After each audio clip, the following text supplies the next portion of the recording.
there was a point where I think, in an alternate timeline, I could have become an anti-feminist or a right-wing libertarian or just like the worst kind of edgelord. And over the years, I've wondered, like, why isn't that what happened? Why instead did I become a left-wing person, a feminist, like a very enthusiastic feminist? And while I was walking home from the grocery store just now, I remembered a big moment that kind of course-corrected me. It was this video by TJ Kirk, the amazing atheist. In 2013, there was a feminist group in Toronto who pulled the fire alarm during a men's rights conference or presentation or something. And then a big argument ensued outside between the feminists and the MRAs, the anti-feminist the baby.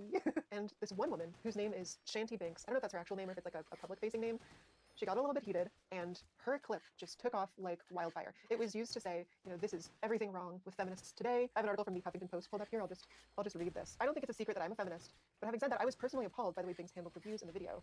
Shanty Banks bullied her way through a debate without the voice of the opposing side.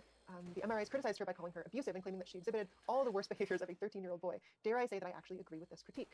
Shanty Banks' impassioned rant outside the MRI lecture displays everything wrong with the concept of modern feminism. Its childish temper tantrums, the causeless wildfire, the name-calling and abusive labeling that is frequently attributed to the feminist name. It's all of the insanity and none of the cure.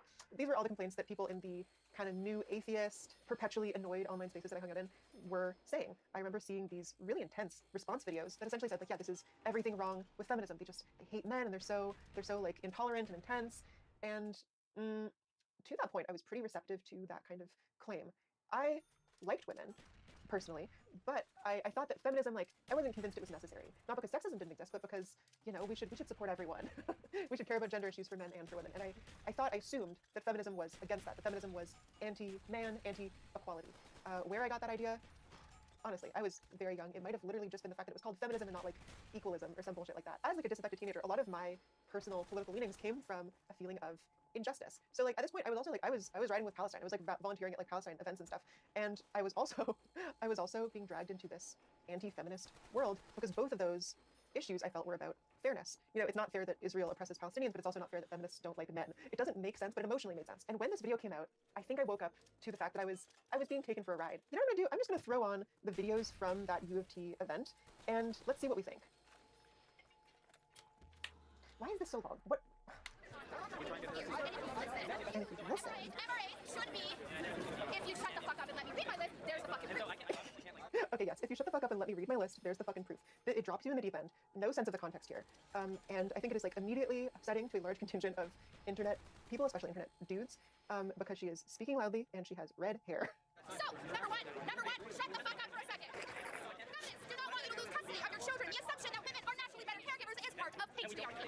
Feminists do not like commercials in which bumbling dads mess up the laundry and competent wives have to muscle in and fix it. The assumption that women... We're working on it and you guys are trying to dismantle it, but if you fucking listen... I don't believe you do. Then why are you part of the organization? Saying that we're trying to take away their rights? How are we trying to take away their rights? This is a list of the things that we're working towards. Now, if you would shut the fuck up for the 50th billion time, these are things that we're agreeing on. And these are things that you've actually all got skewed fucking views on. You think that feminists are trying to take away your fucking rights, but as a matter of fact, what we're trying to do is we're actually trying to work on the same things that you're working on, but except the fact that you're just too busy hating women. You can't fucking see that we're trying to actually work on those same situations. This diva. Okay. The takeaway from the million reaction videos that I saw to this clip was that feminists were combative and shrill and just like too extreme to really work with, And even other feminists were pretty vocally like, this is not who we are, and wrote like a million pro-feminist but anti-this approach think pieces. I would personally argue that Shanty Banks is like the most vindicated woman of all time because now we know what the MRA world led to. Like the manosphere did not exist at this point, and yeah, you can't treat it politely. Like that's not actually the productive approach. So at this point, I had been immersed in the like anti-feminist, pro-equalist, sort of edgy young man YouTube space for, I don't know, a year or so, and I really identified with it. Guys like Repzion, the amazing atheist, TJ Kirk. So I was primed to see this video as extreme, unequal, unfair, all the things that they were telling me that it would be. Let's take a look at the platform of the group being protested, shall we? The name of the group is CAFE, Canadian Association for Equality, Gender Equality. You can see why the feminists don't like this fucking organization. Gender equality. The feminists are like, that shit was some 1920s. Don't you know we got a new platform now? Female supremacy. And then I went to watch it and actually heard the things she was saying, and they're literally nice. Like she's actually being positive about men. Feminists do not want you to lose custody of your children. The assumption that women are naturally better caregivers is part of patriarchy. It's insane that anyone would disagree with this. She is literally saying men are capable of doing all the things women can do, and that feminists believe it is like harmful and sexist to treat men as like inherently worse at certain things. So I heard that message and I thought, wait, what's wrong here? It didn't seem like something that any sensible person could disagree with. And I realized at this point that what they actually disagreed with was a woman shouting.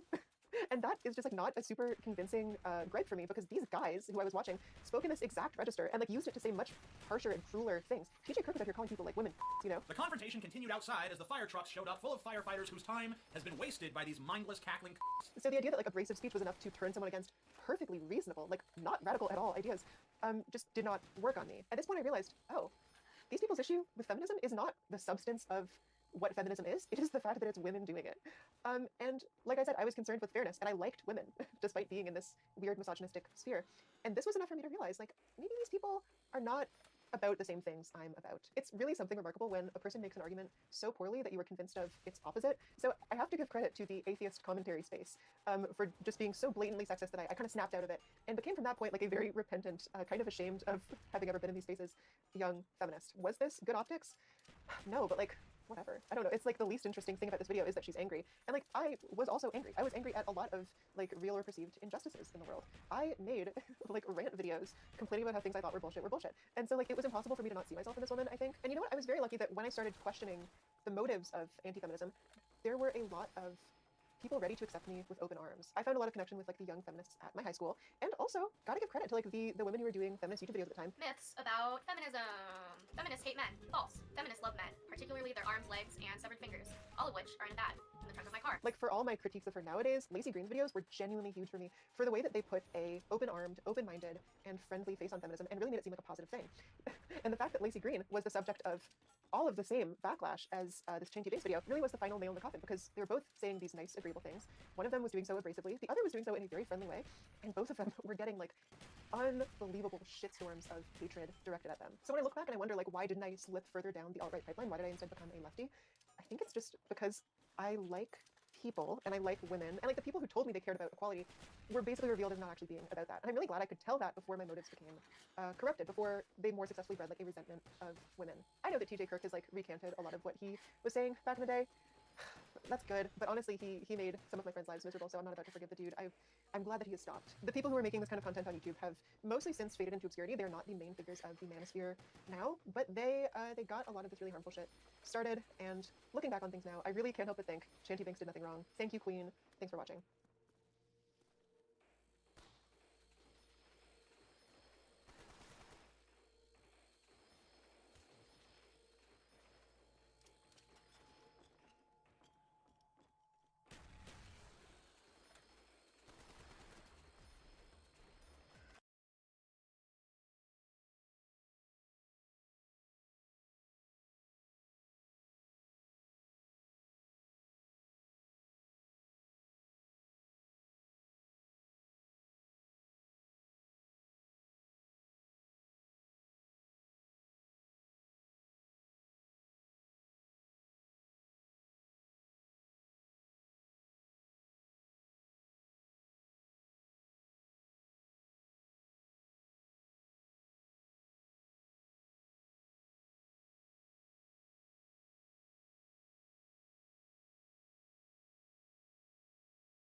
Sadly.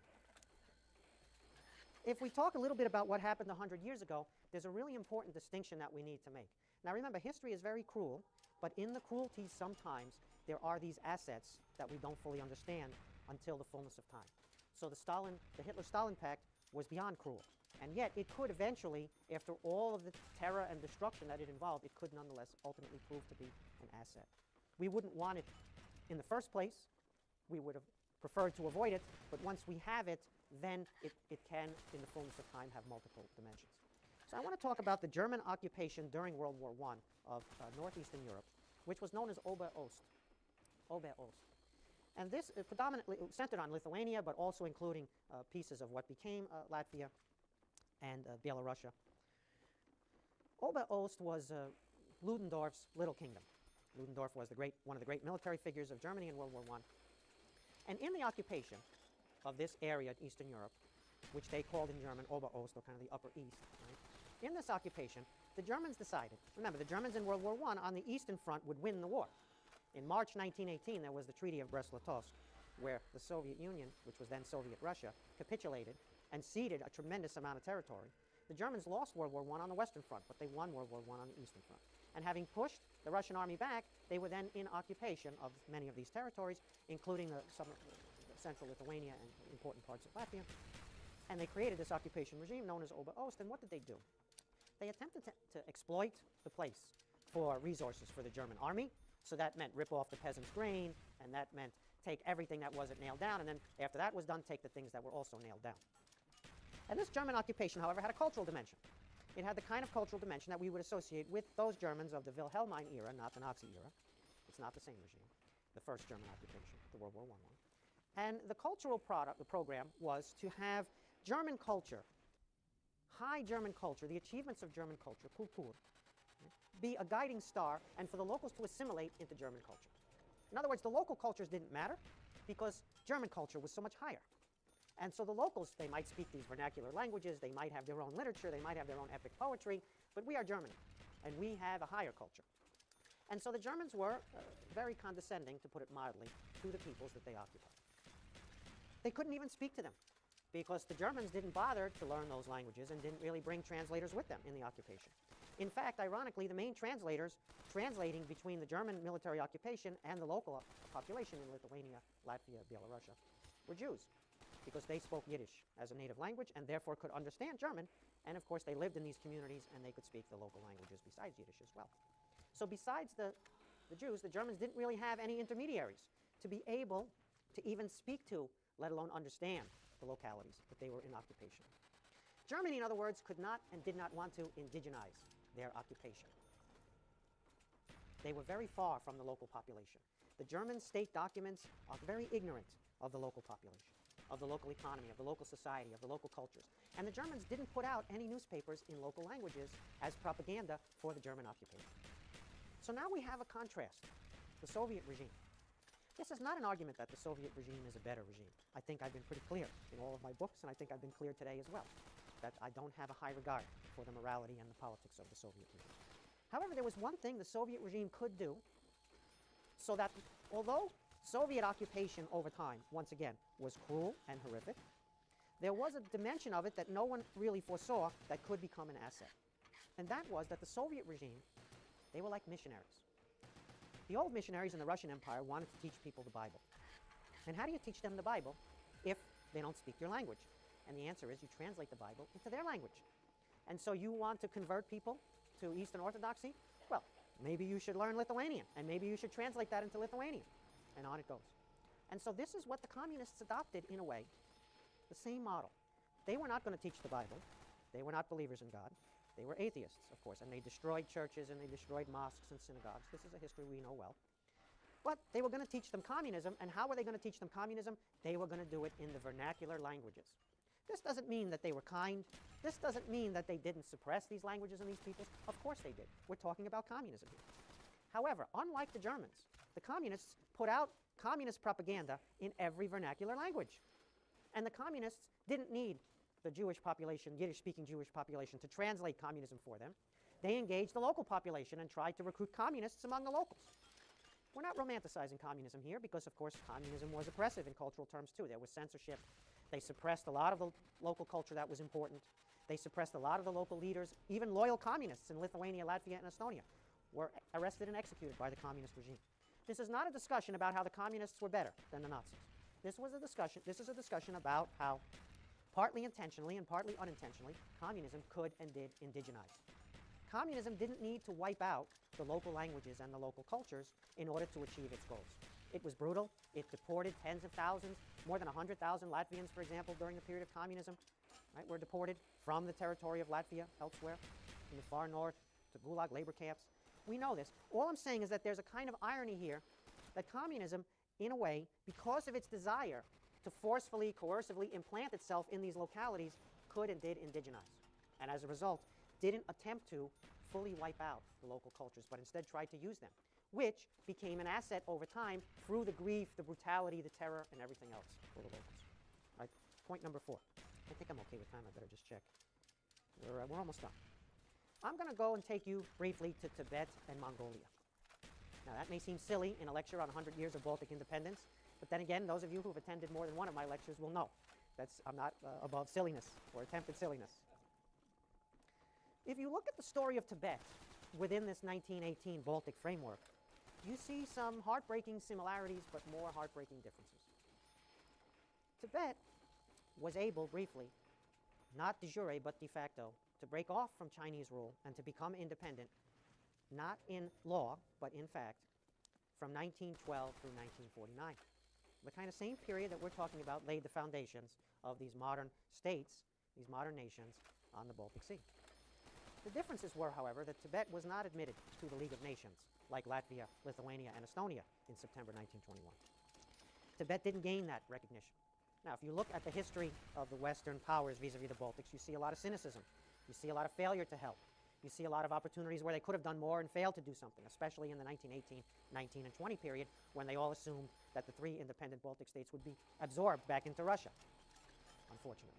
So they didn't really aggressively promote the independence. The powers didn't aggressively promote the independence of the Baltic states in that period right after 1918. But they did a whole lot more for the Baltic states than they did for Tibet. In the case of Tibet, you had the British and the Russians competing for influence in Inner Asia, that so-called Great Game, all throughout Inner Asia, Iran, Afghanistan, India, and of course Central Asia or Inner Asia on both the Russian side and the Chinese side. But that competition was limited by the difficult terrain. The mountains are really high, the snows are really deep. The ability to access Tibet was very, very limited. And moreover, each side, Britain and Russia, were only looking to deny the other control over Tibet. They weren't looking to promote Tibet. Eventually, of course, the Chinese communists under Mao are victorious, proclaiming in October 1949 the communist state in China, and then they send the troops into Tibet almost immediately after proclaiming the communist state in China in October 1949. The Tibet story now is obviously different from the Baltic story. Tibet is being overrun by communist China. And its prospects for the kind of free and independent state that we have in the Baltics are dim. Mongolia provides another contrast because Mongolia did break away from China, and it broke away in large part because Russia decided to do that under the Soviet Union. In 1921, the Soviets helped stage a coup which eventually was christened the revolution in Mongolia.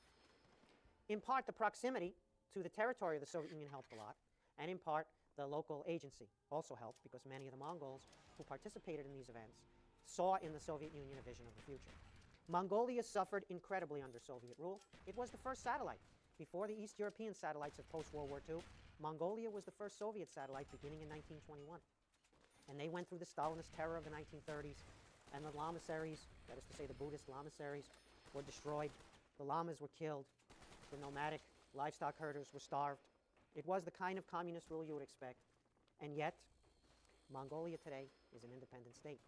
And it's only an independent state because it became a Soviet satellite, which through all this tragedy, through all this terror, murder, famine, nonetheless the Mongolian people, like the Baltic people, survived, and they survived within their own state, which could and did escape communism.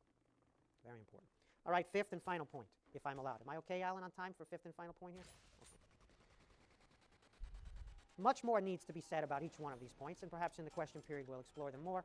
But I'm giving a very big geopolitical overview of this amazing story in the Baltics to give us not the details of what happened in the Baltic states, which we remember well, but a kind of context in which to appreciate and understand that amazing history.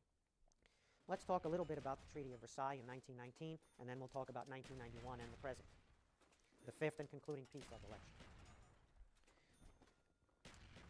In 1919, the Treaty of Versailles ended World War I, and it is not a treaty that does very well in the history books. There were many critics at the time, and retrospectively, there's almost nobody who's saying the Versailles Treaty was a good treaty. It's seen as more or less indefensible. And there are two criticisms of the Versailles Treaty.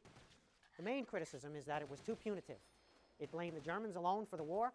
It imposed reparations, high costs on the Germans, and created a great deal of instability in Germany, and therefore contributed to the rise of Hitler And so how much worse can a treaty get than that?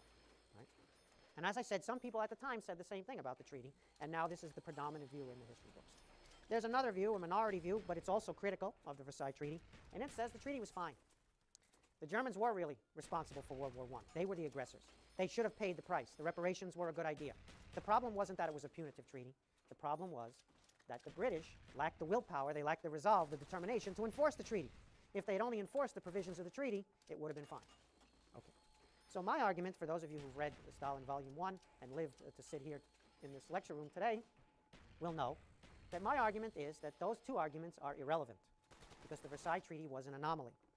In 1919, for the first and only time since Bismarck's unification of Germany, in 1870-71, for the first and only time, both German power and Russian power were destroyed. They were flat on their back.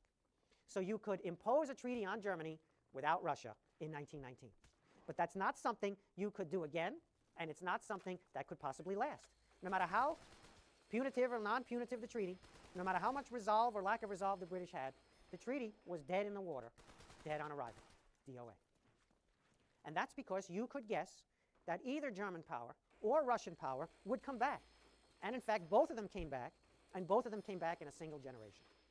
So that you had a treaty imposed on Germany when they couldn't do anything about it, and imposed on the world when the Soviet Union couldn't do anything about it, and pretty soon both Germany and the Soviet Union could do something about it and didn't like it.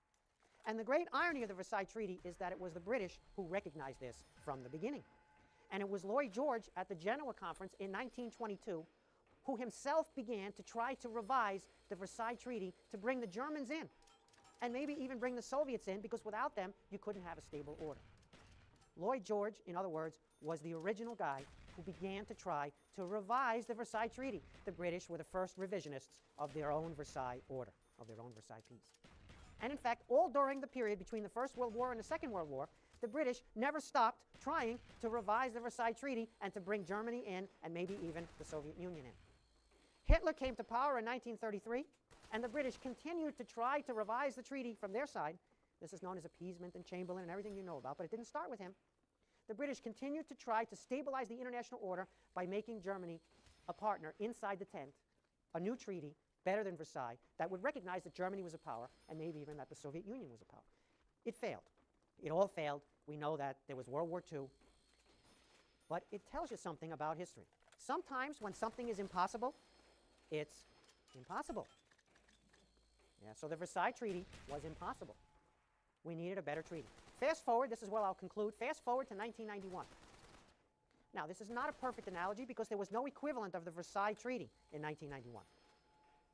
They didn't sit down in Versailles, in that amazing Hall of Mirrors, if you visited Versailles, that chateau, and negotiate and sign a peace treaty. There were a lot of piecemeal agreements. Some were treaties, some didn't have the status of a treaty, they were only memoranda, or even lower level than that. But there were a series of agreements about the new order after 1991, which, guess what, was imposed on Russia. And guess what, in 1991, Russia could do nothing about it. Do you know that in 1991, Boris Yeltsin, when he was campaigning to take Russia out of the Soviet Union, he demanded from Ukraine Crimea in 1991? Yes, he did. And you know what the Crimeans said? This is what they said. And you know what Yeltsin did about it? Nothing. Because what could he do? They were in free fall collapse. He could do nothing about the fact that they didn't like 1991. What happened in 1991? The Soviet Union was formally granted, Russia was formally granted the Soviet Union seat with a veto on the Security Council of the UN. That was momentous. It wasn't necessarily automatic that Russia would inherit the Soviet Union's veto in the UN. This was done in exchange for Russia taking on all the debt of the Soviet Union. So Ukraine and Kazakhstan were no longer responsible for Soviet debt, even their piece of it. And that's because Russia got the UN Security Council veto. Right? There were other deals. There was a deal about German unification, which was an even bigger deal. And we're burying in Washington this week the first President Bush the father, who presided over a lot of this. And we see what a statesman can look like and what integrity looks like. And it's nice to be reminded of that this week. The German unification peace was a really big peace and was also not automatic. And Russia was a party to that and agreed to that. There was also the winding down of the Warsaw Pact, the removal of troops from Eastern European satellites, the removal of troops from the Baltic states.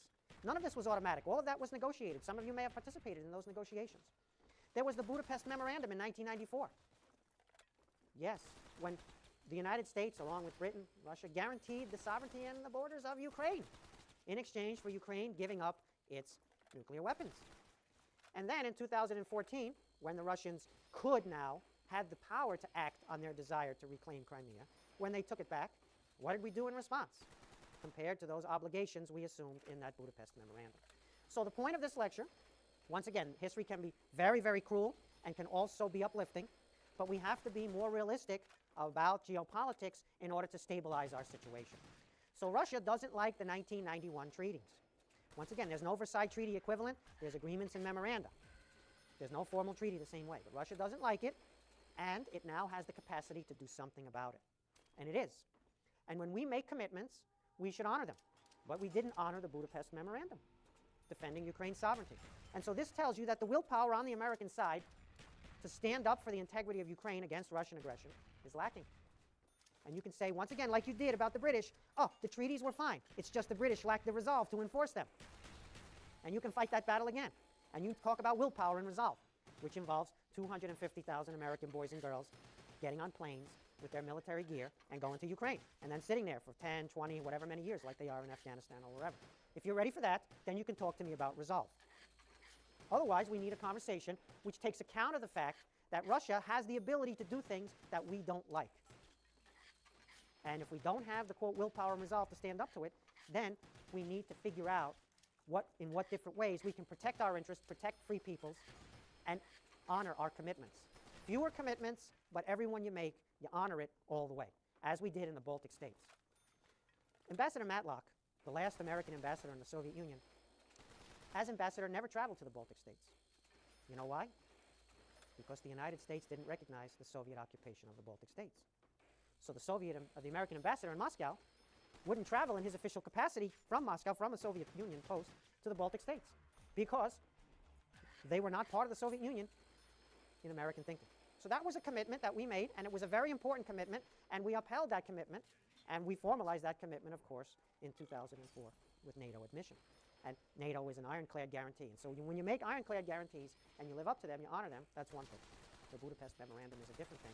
But it's about the revival of Russian power and its ability to do things about what it doesn't like, and that's true going forward. I'll leave you with a last thought. Think for a second if today's Germany looked like today's Russia. Where would we be? We know what Russia looks like. We know what the Putin regime looks like. We know what those gangsters in Moscow look like. What if a regime like that was in Germany? Where would we be? So that tells you that the whole game is not necessarily the Russia piece, but it's the German piece, isn't it? And it's making sure that we're in a tight alliance with Germany and that we do everything to mutually support each other's market economy and democracy, because Germany is the really big piece here. Thank you very much for your attention. Thank you. That's great. Okay, we have time for just a couple of minutes of questions. We have people carrying microphones, so wait till they get to you. I'll recognize you if you have a question. Wait for the microphone. Yes, I'd like to go back to the beginning of the recognition by the United States. Why was it, given the Wilson administration's commitment to the 14 points and the principle of national self-determination, that it never recognized the Baltic states? Instead, that was done in the middle of the Harding administration. So American foreign policy has a lot of idealism built into it, which reflects national character and reflects certain other aspects of people's vision of the world. And then it also has a lot of non-idealism built into it as well, which is sometimes called realpolitik, sometimes called cynicism. Wilson is normally put in the idealist category, and therefore all the things that he should have done or all the principles he enunciated should have applied universally. But sometimes the idealism gets put through the meat grinder of the realpolitik. And as I said, there was an assumption, deeply shared in London and Paris for sure, about how the Baltic states' independence was just an accident, wasn't enduring, and was therefore going to end, and they were going to be reabsorbed back into Russia. And so we should acknowledge this reabsorption back into Russia instead of defending them, and defend what we could defend. It's kind of like the debate we're having now over Ukraine. It's a very similar debate. And so I didn't take a position on what we should do in Ukraine. I just wanted to point out those tensions. So Wilson made commitments that didn't extend to the full scope of the rhetoric that he pronounced, in part because of this assumption that Russia was too big to ever allow the Baltics to be free. Of course, that assumption was proven wrong. And it was proven wrong in the combination of Poland, Finland, right? 1918 in the Baltic states is about Finland and Poland, as well as the Baltic states. And without Finland and Poland, there is no independence of the Baltic states in 1918. Germany also plays a really big role in support, in part through military occupation and through sometimes unintentional support, not support from a moral point of view, but support sometimes unintended consequences. So the Baltic independence was not seen as real back then, and hopefully we don't see Ukraine's independence the same way through a cynical lens. But at the same time, we recognize that its Russian power has to be managed. It can't just be dismissed. We got another one? We have time for one more question. Back there. Yes, you said that you believe that the Hitler-Stalin pact in the long run was beneficial. And I wanted you to explain that statement in practical terms. How has it been beneficial or is beneficial now? Once again, so the Hitler-Stalin pact was evil. And we wouldn't have wanted it to happen. And it produced tragedy. Once the evil happened, once the tragedy occurred, once all of that had to be lived and experienced and the suffering and everything else, you would think there would be no possible silver lining. You would think there would be nothing positive to extract from the depth of that human tragedy. It turned out there was a positive piece that could be extracted despite the fact that the treaty was horrific. The pact was horrific. And that piece was to be able to better discredit, in moral terms, the Soviet Union by linking it to Nazi evil. The more you link the Soviet Union to Nazi evil, the more the Soviet Union was also beyond redemption, just like the Hitler regime.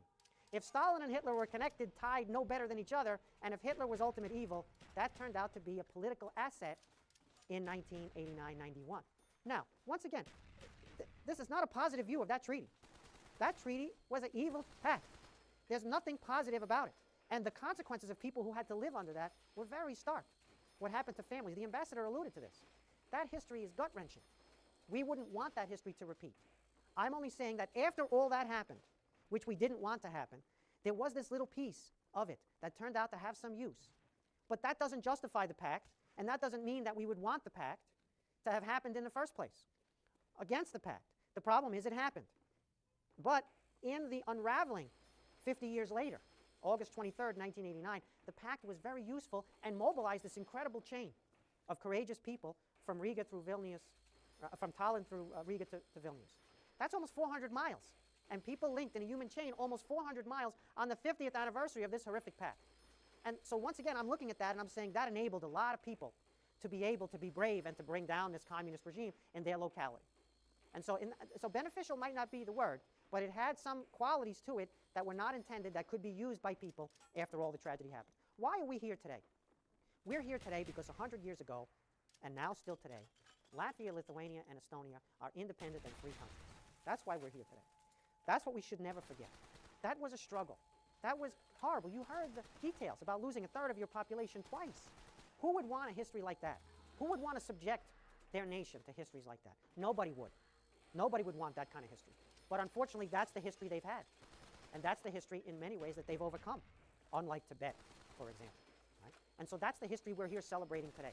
We're not celebrating Nazism and German occupation. We're not celebrating Soviet communism and Soviet occupation. We're not celebrating any of that, tyranny and horror.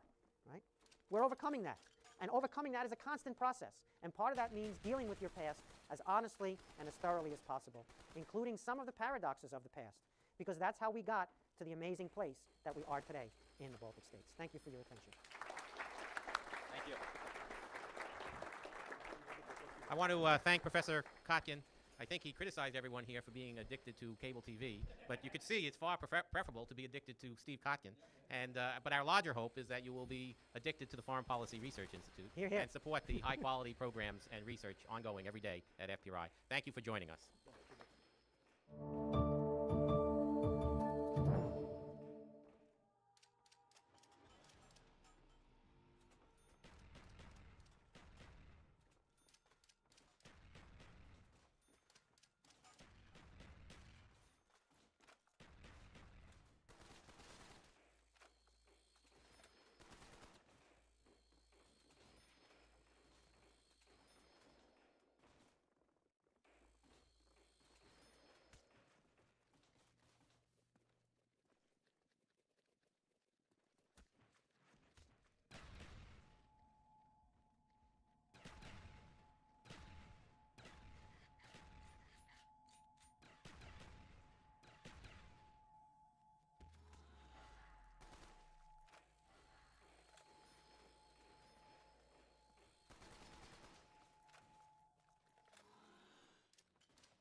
went back to Germany, and despite claiming that he hadn't fired his weapon, was sentenced to life in prison for Doppelmord, or double murder. That same year, while behind bars at Hagen prison, he married Sandra, and, in very Bonnie and Clyde fashion, they quietly planned his escape. On March 11th, 1997, Sandra paid a conjugal visit to the prison. Having been mistreated by near most everyone, from her parents to other men while growing up, Norman had been one of the few people to treat her with kindness and respect, and for that, she was completely loyal to him. Besides, she knew that he wasn't actually one of the triggermen, that he was innocent of any wrongdoing in the Polish incident. He'd been sure to convince her of that. And so, risking her own freedom, she taped diamond wire saw blades to the inside of her belt and covertly passed them to Norman during the visitation. According to one source, that night, Norman soared through the bars on his window, climbed onto the roof using a ladder fashioned from broomsticks and bucket handles, and slid down the gutter. A fan of theatrics, he even left the stereo in his cell running, with the song Time to Say Goodbye playing on a continuous loop. As expected, Sandra was waiting for him in her red VW Polo, with 1,500 miles, food, clothes, 2 fake passports, and a pistol with 2 loaded 9mm Luger magazines. For 2 weeks, the lovebirds sustained themselves by shoplifting groceries, but knew that if they were to start a new life abroad, they'd need to get their hands on some serious money. And so, on March 27th, 1997, Norman ambushed Rudolf Tam, a security guard delivering cash to a bank in Weimar. Norman shot Rudolf, grabbed the cash box, and escaped on foot. All the while, Sandra was acting as a lookout. She hadn't expected Norman to kill the guard, but he said that the man tried to grab the weapon from his hand, and it just went off. Again, she believed him. The box contained less cash than they thought, around 15,000 Deutschmarks, or a little over $8,000 at the time. So, on July 21st, Norman struck again. This time, he promised his wife no blood would be spilled. But he lied. That afternoon, Norman ambushed 2 couriers, Gerd Koch and Peter Seidel, as they were about to load nearly 500,000 Deutschmarks into an armoured vehicle in Peissen. Without warning, he fired shots into the back of their heads. Hearing the blasts, Sandra ran over and found Norman standing over their bodies with a crazed look on his face, a distorted expression she had never seen him make before. They grabbed a money chest each and made for their vehicle, but their relationship was never the same after that. On October 24th, 1998, German investigators tracked the couple down in Albufeira, Portugal, where they were living with their newborn son. Norman had failed to stop at a police checkpoint, and officials scanned his license plate. The car had been bought under a fake name and was linked back to the couple. Norman didn't think that the Portuguese would extradite them, but when officers approached the couple as they were exiting a supermarket, he knew that the jig was up. The pair surrendered without resistance. They were both placed in custody while awaiting extradition. In the meantime, he and Sandra exchanged letters. In one, he wrote, "Sandra, I love you so much, and what I would give to have spared you all of this. I hope you don't regret the time you spent with me. You have reason enough. I wouldn't trade this life for any other, even if others wouldn't understand. I have your love, and my love for you has been heard. What more could I want?" On July 28th, 1999, Norman France broke out of Lisbon's central prison. Much like before, he cut through the bars of his cell window and used knotted bedsheets to rappel down the outer wall. How he acquired another saw remains unclear, but by the time guards realized what had happened, the Phantom was long gone. Since that night, he's lived up to his nickname and hasn't been seen or heard from. In his final letter to Sandra, he had written, "I'll definitely send you the picture of the wolf beforehand. I know it will cheer you up. Then you'll have something to look at." It was a code which they had discussed. If Sandra received a wolf picture in the mail, it meant that the coast was clear, that Norman was going to break her out, that he hadn't forgotten her. Sandra was returned to Germany and sentenced to 6 years and 3 months. She never received a picture of a wolf. In fact, neither she nor her son heard from Norman again. She's since divorced him. As of 2025, Norman Volker France remains one of Interpol's most wanted fugitives. Authorities believe he may be relying on false passports and working in under-the-radar industries such as construction or hospitality, where background checks are rare and cash payments are common. He speaks fluent German and Portuguese, and likely has resources and contacts that allow him to stay mobile and hidden. It's also believed that he has cut all ties with family and past associates to avoid detection. Over the years, there have been scattered reports suggesting he may be hiding in Portugal, on Caribbean islands, in South America, or even in Africa, though none of them have been verified. As well as these images of Norman, this sample from a phone call recording has also been released. Ich habe gerade mit ihm gesprochen, ne? Also der ist super, auf jeden Fall. Und Ende der Woche, ich bin jetzt, werde ich vom Gefängnis für eine halbe Stunde ins Gericht überführt. Anyone with information is urged to submit a tip to Interpol. Rewards totaling around 100,000 euros are on offer for any information leading to Norman's arrest.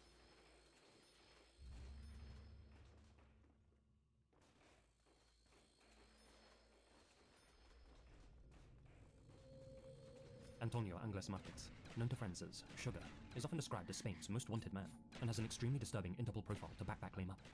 He sought for his part in the Alcacigos incident, one of the nation's most infamous and contentious cases. Born on the 27th of July, 1966, in Sao Paulo, Brazil, Antonio and his family relocated to Valencia when he was just 2 years old. From adolescence, he began exhibiting violent behavior, particularly towards women, and habitually beat his own mother, on one occasion knocking out some of her teeth. In January 1990, Antonio was imprisoned for kidnapping and beating 20-year-old Nuria Pera Mateu, accusing her of stealing his heroin. He had chained her up inside a house in Catoroja, kept her there for 2 days, and likely would have killed her by throwing her in a well, if not for the intervention of his brother, who stepped in just in time to save her life. For that, Antonio was sentenced to 6 years and 4 months, but prison authorities decided to give him a chance at rehabilitation. And so, on March 5th, 1992, he was granted a 6-day furlough, a temporary release meant to help inmates reintegrate into society. But Antonio had no intention of returning. He vanished during that leave, and a warrant for his arrest wasn't put out for 6 months. But failing to return to prison isn't the reason for Antonio's red notice. His worst crime was yet to come. It was the night of Friday, November 13th, 1992, and 3 friends, Miriam Garcia, Desiree Hernandez, and Toñi Gomez, were getting ready for what should have been an ordinary evening out. The trio, all from the quiet and safe town of Alcacer, were planning to attend a high school party at Culor, a popular disco on the outskirts of Picasen, another town just 4 kilometers away. A fourth friend, Esther, was meant to join them, but was forced to stay home due to sickness. At 8 p.m., Miriam asked her father to give them a lift to Culor, but he too was bedridden with the flu. So, like they'd done many times before, the teens decided to hitchhike. An acquaintance happened to spot them and gave them a ride to a petrol station near Picasen. From there, witnesses record seeing the trio climb into the back of another vehicle, this time a white sedan occupied by at least 2 males, though maybe it was 3, maybe 4. Their accounts were shaky. What is certain is that Miriam, Toñi, and Desiree didn't make it home that night. After stepping into that white car, they were never seen alive again. The Alcacer girls were reported missing the following day, though the official search for them didn't begin until a few days later, and wasn't without incident. While scouring the ravines of Picasen, 2 civil protection volunteers were run over by an all-terrain vehicle, killing one of them instantly, and setting back the investigation. Hoping that the girls were still alive, the authorities considered whether they had run away or had been trafficked to northern Africa. The search stretched on for 2.5 long months, until, on January 27th, 1993, the grim truth surfaced. Heavy rain had softened the soil of La Romana, a difficult-to-access ravine near the Tos Reservoir, 25 kilometers from where the young women were last seen alive. 2 beekeepers were tending to their hives when they noticed a patch of disturbed ground with a shiny object sticking out of it. It was a Mickey Mouse watch, and as one of them knelt down to examine it, he realized it was still attached to a human arm. Law enforcement and news reporters descended on the scene. After digging up the area, they discovered a grave containing the bodies of the Alcacer trio, wrapped in carpet, one on top of the other. They had been tied up and mutilated, and a cross was found lodged inside one of their bodies. The public was furious, and their outrage only grew when primetime networks aired close-ups of the remains on TV. Additionally, early police missteps, the mishandling and losing of evidence, a botched autopsy, and general institutional incompetence allowed speculation to thrive. The media latched onto that, with some claiming a group of wealthy and powerful elites committed the atrocity, either as part of a satanic ritual or a snuff movie film shoot. Many Spaniards still believe that. However, prosecutors allege that the men responsible were Miguel Ricard, aka the Blonde, a volatile addict who did indeed own a white Opel Corsa, and his close associate, Antonio Sugar Angles. During the forensic sweep that followed, investigators recovered a large array of objects in and around the ditch, including a 9mm shell casing, a glove belonging to Miguel Ricard, and a torn-up medical slip bearing the name Enrique Angles, Antonio's intellectually disabled brother.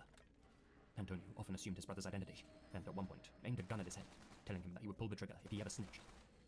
Given his past convictions, the authorities knew which Angles brother they were actually searching for. The civil guard went to the Angles family home to investigate. Then, as luck would have it, Miguel Ricard just so happened to be there too. He was arrested on the spot, but Antonio managed to escape through a bedroom window, taking with him several fake IDs. For nearly a month, Antonio moved between villages across Valencia, sleeping rough in fields and abandoned buildings. Eventually, he resurfaced in Minglania, where he hijacked a car at gunpoint. That was the last confirmed sighting of him in Spain. As Miguel would later testify, on that fateful Friday the 13th, he and Antonio picked up Miriam, Desi, and Toñi and offered them a ride to Culor. After driving by the venue, Antonio pulled out a handgun. When the 3 victims became agitated, he struck them with the butt of the weapon, bound their wrists, and ordered Miguel to head for a hut in Catadao, one of Antonio's hideouts. Throughout the night, Antonio forced himself upon the victims, toyed with them, and tormented them in unimaginable ways. He allegedly forced Miguel to join in, or else he would, quote, send him to hell. Later, the men went into town to buy food and drinks, leaving the victims restrained. They returned and slept in the hut. The next afternoon, Antonio forced the girls into a pre-dug pit and gunned them down. According to Miguel, he was an unwilling participant and had been brought along as a scapegoat. By March 1993, Antonio had made it to Lisbon, where witnesses identified him by his distinctive tattoos. One of a Chinese woman with a parasol, another of the Reaper holding a scythe, and ironically, simply the phrase, mother's love. A collaborator of his later said that Antonio stole his passport and was planning to flee to Brazil. From Lisbon's main port, it's believed that he boarded the ship City of Plymouth as a stowaway. Crew members discovered a man identical to Antonio hiding aboard and kept him in a room under lock and key. However, when the ship docked in Dublin, they found that the room was empty. The man had seemingly escaped into the freezing Atlantic Ocean through the porthole. A lifebelt was discovered floating in Dublin's harbour. Though some think this man drowned or succumbed to hypothermia, his body never washed ashore, and a former port worker claimed that he had seen a man slip off the city of Plymouth and vanish into the darkness, mere moments before Irish authorities boarded the vessel to question him. If this was Antonio, he may have snuck onto another ship, perhaps one bound for South America. Since then, law enforcement have conducted searches in Uruguay, Mexico, Argentina, the Dominican Republic, and his birth country, Brazil, but Antonio Ungles has yet to be found. Thing is, not everyone believes the official narrative. Many still say that this whole case was a cover-up, that Antonio was selected as the fall guy, and that he was permanently silenced to protect an international cabal of VIPs. According to reports, 15 hairs were found on the bodies of Miriam, Desiree, and Tony, and of the 12 that were actually tested, none of them matched with Antonio or Miguel. That being said, it is possible that they came from unprofessional investigators, coroners, or anyone else who looked over the remains. Though Spanish forums remain awash with speculation, I think much of it has been panned by years of sensationalist reporting, and personally, I don't subscribe to any of the alternative theories. Neither does Interpol. The organization still lists the prime suspect, Antonio Ungles Martins, as alive. A Millionaria Recompensa, or €1 million level reward, is being offered by Spanish authorities for information leading to his arrest. But the clock is ticking. In Spain, even major crimes can become legally unprosecutable after a fixed period. Judicial sources have reported that criminal responsibility for the Alcacer case will expire in December 2029. But what of the suspect that was caught, Miguel Ricard? Well, he would later claim that 2 other men were involved in the murders. One of them was Antonio's brother, 16-year-old Mauricio Ungles, and the other was a man referred to only as El Nano. Strands of Mauricio's hair was allegedly found at the crime scene, as was DNA belonging to another brother, Roberto Ungles, but it was never proven that either of them were there on the night of the incident. Later, Miguel changed his testimony, saying he only confessed to his role in the crime after being tortured by interrogators. A medical examination of his body showed no injuries. In September 1997, following a 3-month trial, Miguel Ricard was convicted for his part in the murders and sentenced to 170 years in prison. He was released after 20 and was last seen in Madrid, trying to buy illicit substances.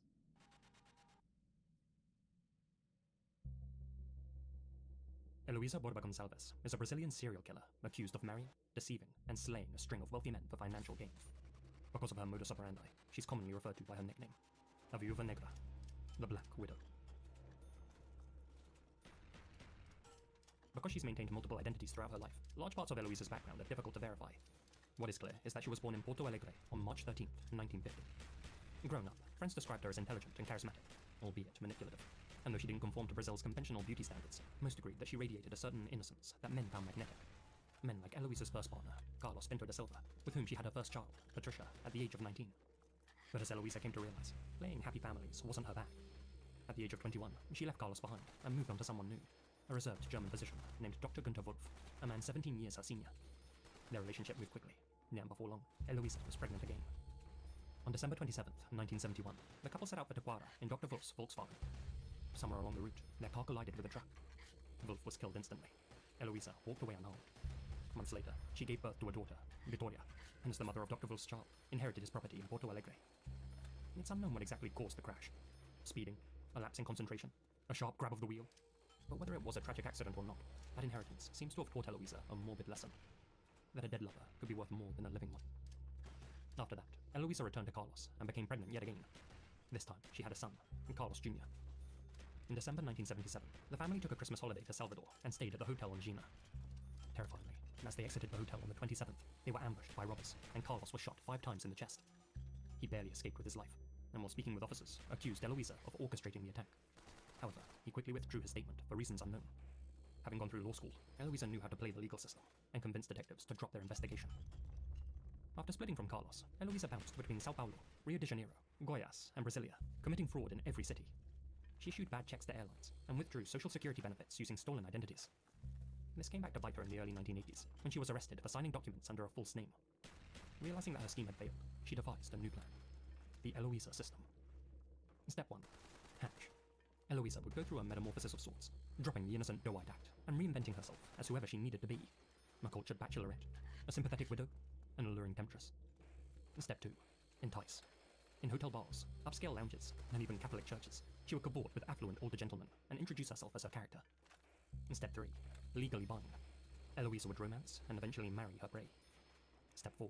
Oversee paperwork. She would then set up shared bank accounts and life insurance policies, manage property transfers, and have wills written up in her favor. Step 5. Incident. Inevitably, something terrible would happen to her new, darling hubby. Step 6. Spend. Eloisa would use their fortune to dry her tears. And then finally came Step 7. Do it all over again.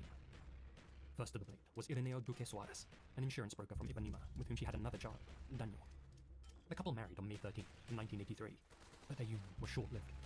While driving through Rio, their car was flagged down by another vehicle. Ireneo stepped out of his car and, after asking what was up, was shot twice in the chest.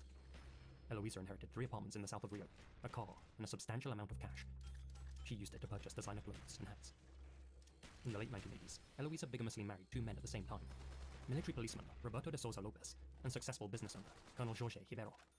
Using her old and new IDs, she managed to wed both men under different names and maintained both marriages by convincing Colonel Rivero that they should live separately in a modern arrangement.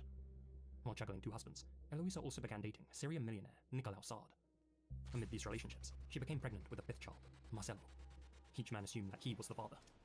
Later that year, on May 8th, Eloisa married Nicolau, and in November, divorced Roberto, ending one of her 3 overlapping marriages.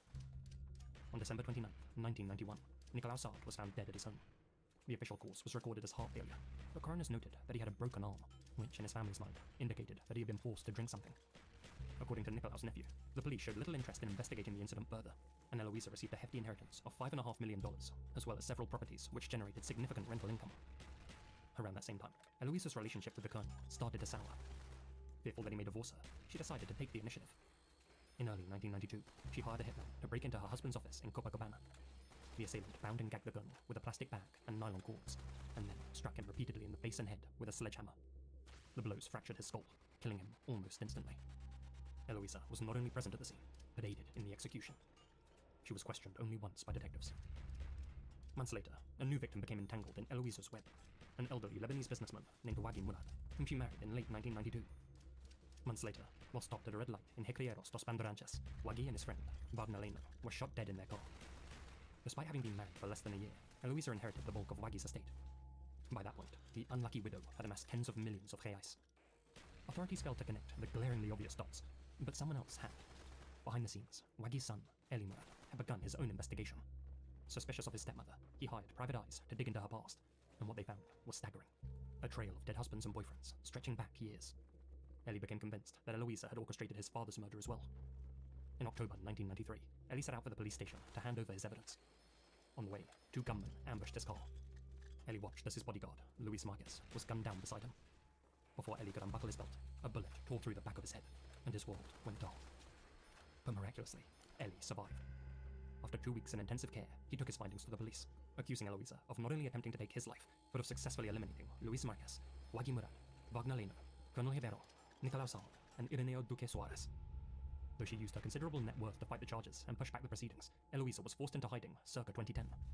After missing hearings, she was tried in absentia under Brazil's empty chair law in 2011, and was sentenced to 4.5 years in prison for fraud and bigamy, and a further 18 years for double qualified homicide.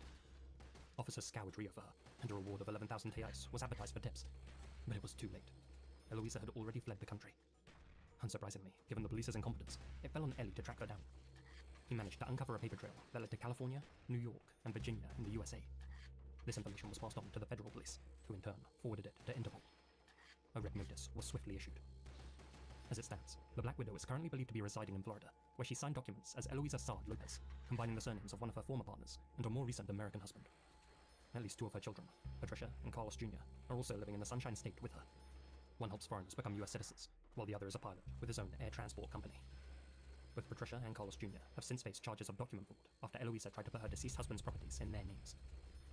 According to Interpol, 75-year-old Eloisa has managed to remain on the run due to the use of 8 false names, in addition to having considerable financial capacity and relatives living abroad.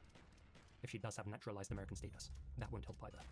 The US rarely hands over their own nationals, even when treaties allow for it, so if she's found, getting her back to Brazil could be an uphill battle. Do you live in Florida? Have you seen this face? If so, Interpol would like to hear from you.